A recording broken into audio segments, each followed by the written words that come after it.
మేరు పర్వత శిఖరము మీద వ్యాసుడు తపస్సుకి కూర్చున్నాడని చెప్పాను కదా. పుత్రుడు కావాలని కోరుతూ ఘోర తపస్సు చేశాడు.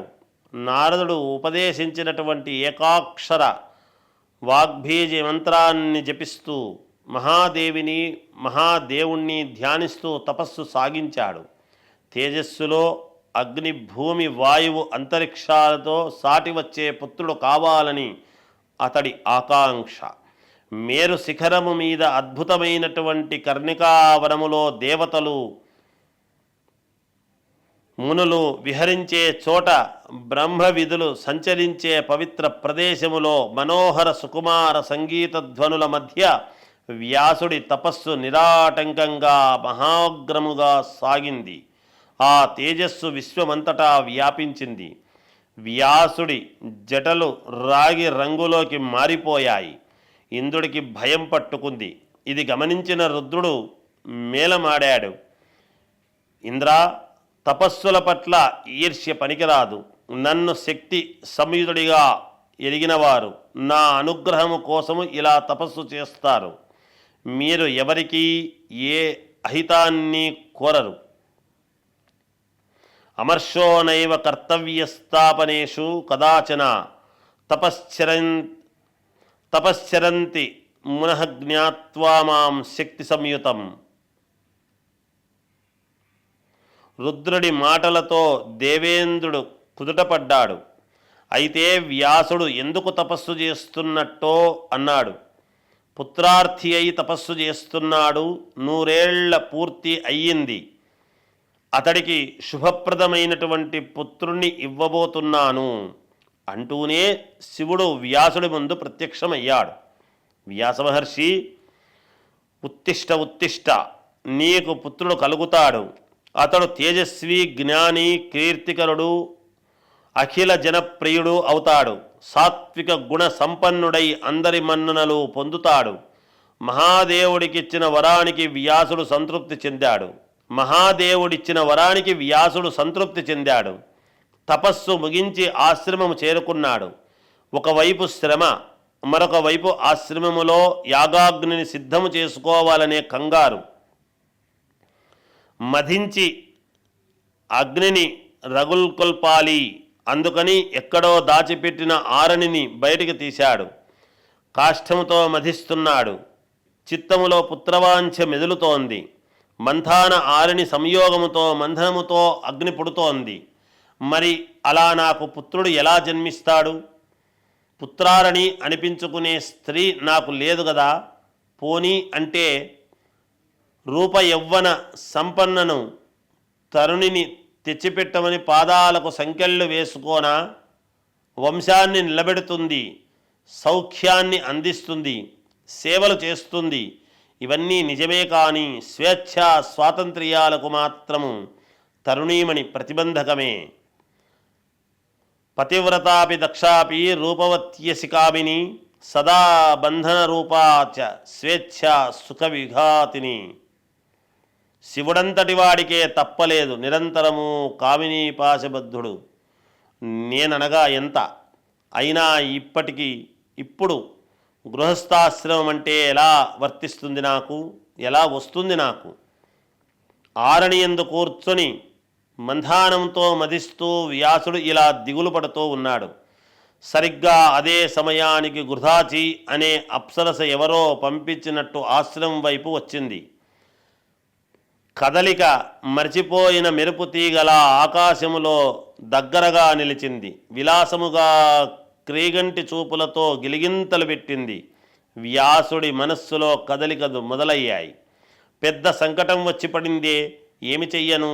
ఒకవైపు ఆశ్రమ ధర్మం, మరొక వైపు మన్మథ భావ విజృంభణ.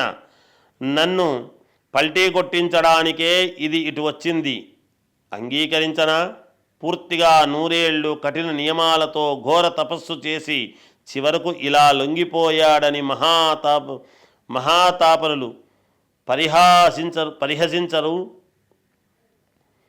అంతటి మహాతపస్వి ఒక అప్సరసను చూసి చటుక్కున ఎలా వివసితుడైపోయాడని కళ్ళు చిట్లించరు. పోనీ నింద వస్తే వచ్చింది, గృహస్థాశ్రమ సుఖము ముందు అది ఏపాటిది గనుక వ్రతము చెడిన ఫలము దక్కాలి అన్నారు. నా పుత్రవాంఛ తీరడం ముఖ్యం, అది స్వర్గాన్ని ఇస్తుందని మోక్షాన్ని ఇస్తుందని జ్ఞానులు చెప్పారు కదా. అయితే ఈ అప్సరస వల్ల అది నెరవేరుతుందా ఏమో, నాకైతే సందేహమే. వెనుకటికి నారదుడు చెప్పిన కథలోలాగా అవుతుందేమో. ఆ ఊర్వశి పురూరవుణ్ణి దగా చేసినట్లు ఇది కూడా చెయ్యదని నమ్మకమేమిటి? ఇలా రకరకాల సందేహాలతో సంకల్ప వికల్పాలతో వ్యాసుడిలో అంతర్మథనము సాగింది అని చెప్పి సూతుడు గుక్క తిప్పుకోవడము కోసం ఆగాడు. అంతే, మరొక మహామణి అడ్డు తగిలాడు. సూతమహర్షి, ఈ పురూరవ మహారాజు ఎవరు? ఊర్వశి అన్నావు, ఆవిడ ఎవరు? ఏమి చేసింది? రాజుకు వచ్చినటువంటి కష్టం ఏమి? ఇదేదో చాలా ఆసక్తికరముగా ఉంది. ఆ కథానకాన్ని పూర్తిగా రసవత్తరముగా చెప్పు. నువ్వు అసలే రోమహర్షుడివి, కొడుకువాయే. మా తనువులు పులకించేట్టు రక్తి గట్టించు. మహానుభావ, మాటల్లో అమృతాన్ని మించిన రుచి ఉంది. అసలైన అమృతాన్ని అమరులు సేవించి తృప్తి చెందారు గాని నీ వాగామృతాన్ని ఎంతసేపు సేవించినా మాకు మాత్రము తనివి తీరడము లేదు. అమృతాదపి మృష్టాతే వాణీసూత రసాత్మిక న తృప్యామో వయం సర్వే సుధయా చయధామరాహ. ఈ మాటలతో ముందుగా సూతుడిని తనువు పులకించింది, ఉత్సాహము ఉరకలు వేసింది. రసవత్తరముగా చెబుతాను, విని ఆనందించండి అంటూ ప్రారంభించాడు. మునులారా, బృహస్పతికి తారా అని ఒక ప్రియభార్య ఉంది. ఆవిడ చాలా ప్రసిద్ధురాలు, వినే ఉంటారు. మంచి రూపవతి, యవ్వనవతి, నిరంతరము మదవిహ్వల. ఆవిడ ఒకనాడు ఏదో యజ్ఞము చేస్తుంటే చూడటానికి చంద్రుడి ఇంటికి వెళ్ళింది.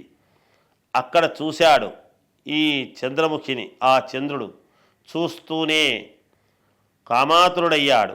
చంద్రుని చూసి ఆవిడ కూడా అంతకన్నా మదనపీడితురాలయ్యింది. పరస్పరము ప్రేమ అంకురించి కలవలపడ్డాడు.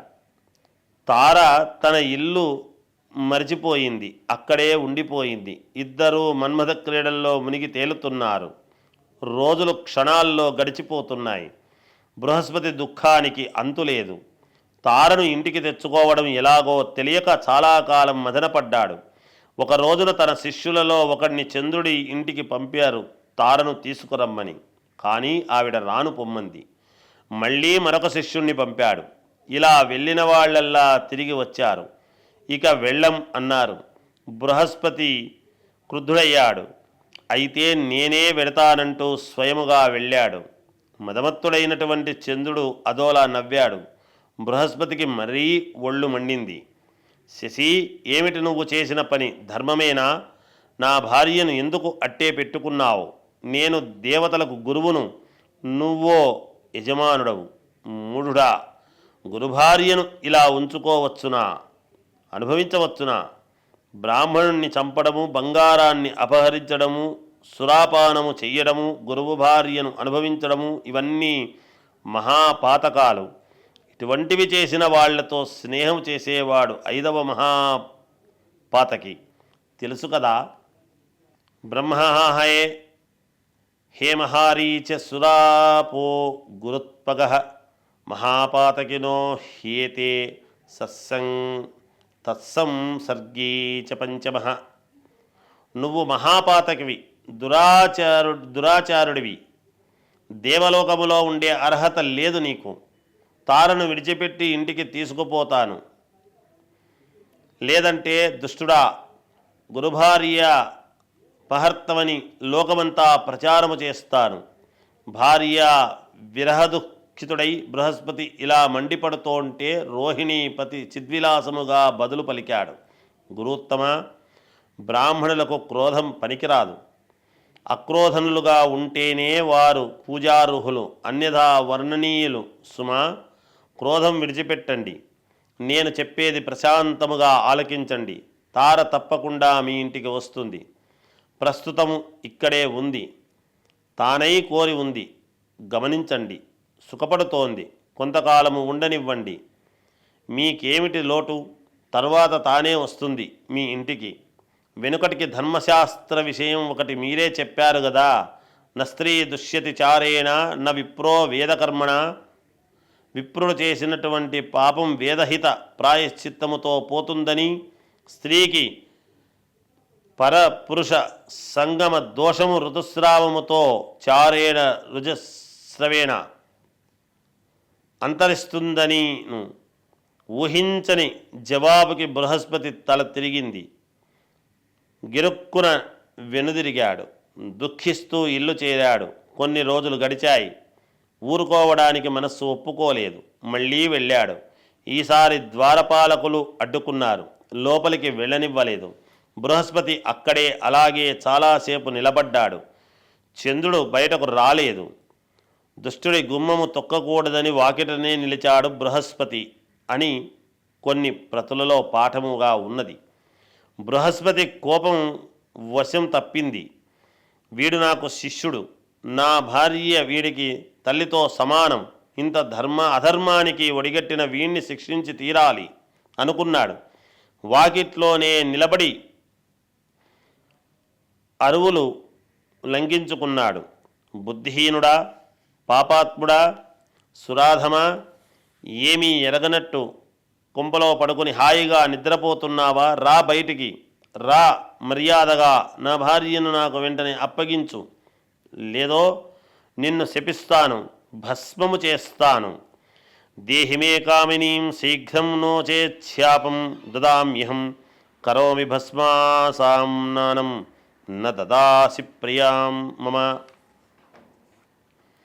అంటూ పెడబొబ్బలు పెట్టాడు. ఇంకా ఇలాంటివే క్రూరముగా దుర్భాషలాడాడు. లోపల ఎక్కడో ఉన్న చంద్రుడికి వినిపించాయి. గబగబా అవతలికి వచ్చాడు. అదే వరుస. బృహస్పతి, ఏమిటి ఎక్కువగా మాట్లాడుతున్నావు? సర్వలక్షణ సంయుత అందాల భరిణి తార నీకు భార్య ఏమిటి? నీకు తగిన ఒక క్రూపిని యువతినైనా ఏర్పాటు చేసుకో. నీలాంటి బిచ్చగాడికి ఇంటిలో ఇలాంటి సుందరీమణి ఉండకూడదు. అందగత్యకు అందగాడి మీద రతి, మోజు, అభిలాష, కోరిక ఉంటుంది తప్ప నీలాంటి కురూపి మీద ఉండదని కామశాస్త్రము కూడా చెబుతోంది. మూర్ఖుడా, తెలుసుకో. నీకు దిక్కున్న చోట చెప్పుకో. ఈ కామినీమణిని మాత్రం ఇవ్వను. కామార్తుడవై నువ్వు ఇచ్చే శాపము నన్ను ఏమీ చెయ్యలేదు. పో, నీ ఇష్టం వచ్చింది చేసుకో. యథేష్టం గచ్చ దుర్బుద్ధే నాహం దాస్యామి కామినీం యశక్యం కురు తత్కామం నదేయా వరవర్ణిని. చంద్రుడు ఇలా తిరగబడేసరికి బృహస్పతి అవాక్కు అయ్యాడు. రుస నడుచుకుంటూ ఇంద్రుడి ఇంటికి వెళ్ళాడు. గురువుగారి వాలకవు చూస్తూనే ఏదో జరిగిందని శచీపతి గ్రహించాడు. అర్ఘ్యపాద్యాదులతో యథావిధిగా మర్యాదలన్నీ జరిపాడు. కుశల ప్రశ్నలు వేశాడు. గురుత్తమ, దుఃఖితులై గడపడుతున్నారు. కారణం ఏమిటి? ఎవరైనా అవమానించారా? నా రాజ్యంలో నా గురువుకు అవమానము చేసేంతటివాడు ఎంతటివాడు? దిక్పాలకులతో సహా నా సైన్యమంతా నీ చెప్పుచేతలతో ఉండేదిగా. త్రిమూర్తులు కూడా నీ వెంట ఉండేవారే. మీకు సహాయకులే. చెప్పండి, మీకు వచ్చిన కష్టము ఏమిటో, ఇబ్బంది ఏమిటో తెలియజేయండి అని అడిగాడు.